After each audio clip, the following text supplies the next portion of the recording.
al tiempo de poner sobre esta misma mesa el papel de la Asamblea Permanente de Derechos Humanos de Bolivia, que está, en lugar de reclamando drásticamente por este caso, están en un doble camino peleándose espacios.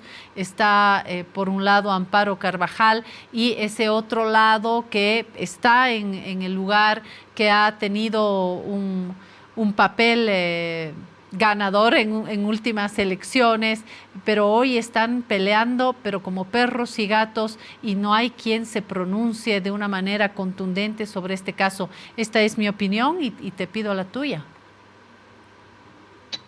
Bueno, yo no soy experto boliviano, yo no sé, no he visto los documentos, quién está en cargo de qué, entonces no puedo hablar de estos temas, pero lo que puedo presentar es la perspectiva internacional. Y hay un par de cosas muy importantes, y hay muchas críticas de amparo desde la comunidad internacional. La preocupación de la comunidad internacional es cómo la Asamblea Permanente ha politizado su espacio. Y yo recuerdo, yo estaba en Bolivia con unos congresistas de los Estados Unidos hace un par de años, y en su sede, en su oficina, Amparo estaba ya con Tuto Quiroga, con la hija de Janine Áñez, con Mesa. Es un espacio, en teoría, que no es para políticos, pero hay políticos que están allá organizando cosas y han politizado este espacio. Entonces la comunidad internacional ha criticado mucho a Amparo. Ella ha apoyado grupos de choque, grupos ilegales, según su propia institución, la Federación Internacional de Derechos Humanos, según los Estados Unidos, según la ONU, según la CEDH. Ella apoya los motoqueros, ella apoya a Janine Áñez. Yo recuerdo, después de las masacres en Sacaba, en Sencata, yo fui a la Asamblea Permanente de Derechos Humanos 4 veces en el siguiente mes. Y ellos me dijeron que no iban a investigar. Sencata es unos, 10 kilómetros de su oficina, pero no investigaron lo que pasó. Entonces, mucha gente ha expresado su preocupación de Amparo y los otros que han politizado esta institución. Incluso la Asamblea Permanente de Derechos Humanos de Argentina. Entonces, la Asamblea Regional ha dicho que ella no es en cargo de la Asamblea Permanente de Derechos Humanos, que Edgar Salazar ganó. Entonces, desde la perspectiva internacional, nosotros estamos preocupados sobre el papel de Amparo en estos últimos años, defendiendo a los abusores, no a las víctimas, pero a las personas que han cometido violaciones de derechos humanos. Un poco dialogando contigo, Tomás, me preocupa a mí también el tratamiento en los medios de comunicación, porque he visto en algunos medios bolivianos, acá mismo de La Paz, decir que está la Asamblea Permanente de Derechos Humanos de Amparo Carvajal y que ella ha sido invadida, violentada como persona y que han sido despojados de lo que les pertenece, han sido desalojados de la asamblea y que se han puesto en su lugar los representantes afines al gobierno del MAS. Es decir, me parece que es un exceso, tan exceso como decir, como titular en otro medio, que Amparo Carvajal es afín a Carlos Mesa porque da conferencias de prensa con él, porque ha apoyado a determinados movimientos como la Unión Juvenil Cruceñista o la Juventud Cochala, ¿no es cierto? Les ha dicho que son una resistencia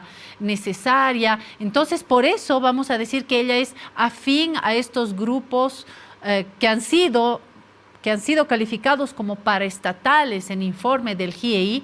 Me parece que por lo menos los medios tenemos que conservar cierta prudencia y mirar con más serenidad y decir, en efecto, que hay un tema político seguramente entre el equipo de Amparo Carvajal, el equipo que hoy está en instalaciones de la Asamblea Permanente, que tiene también papeles, sin negar el recorrido de Amparo Carvajal, pero me parece que tenemos que no jugarnos así tan alegremente por uno de los lados. Me parece que hay que mirar esto sin los lentes de la polarización y también con franqueza, porque es verdad, Tomás, lo que tú dices. Amparo Carvajal ha apoyado a las Fuerzas Armadas entre el 2019 y el 2020 ha apoyado a la Unión Juvenil Cruceñista y sobre todo a los jóvenes cochabambinos que fueron un grupo de choque,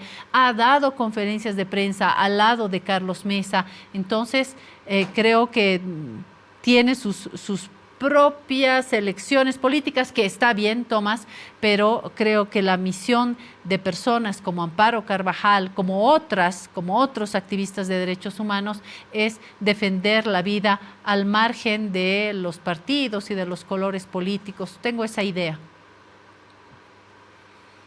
Sí, quiero decir una cosa, tal vez un poco más fuerte, porque yo recuerdo, estaba durante el golpe en 2019, estaba con una periodista del Guardian, que es una de las, es una institución muy conocida en Europa, en los Estados Unidos, y un periódico muy famoso.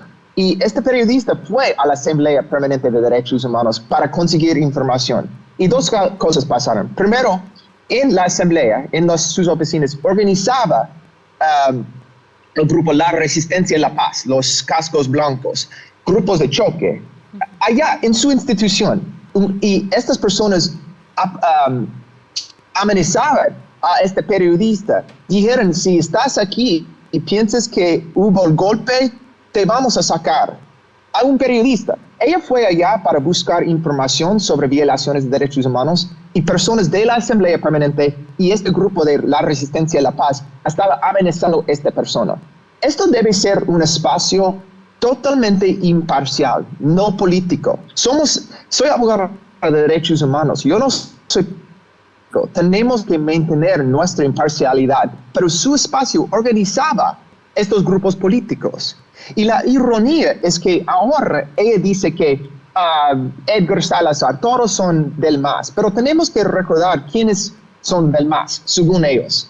La FDH, que es más o menos la paraguas que incluye, su grupo es parte de la FDH, pero ellos ahora dicen que FDH es del MAS, la CEDH es del MAS, el GIEI es del MAS, la ONU es del MAS, la clínica de Harvard es del MAS, la Defensoría del Pueblo es del MAS, ahora la Asamblea Permanente de Derechos Humanos de Edgar Salazar es del MAS. Entonces, usan esto para deslegitimar grupos que critican su apoyo de grupos ilegales como los motoqueros o los militares que cometieron masacres o Áñez que estaba en cargo de las masacres. Entonces, han politizado los derechos humanos y es porque hay mucha preocupación de la comunidad internacional de su papel apoyando los violadores, no las víctimas.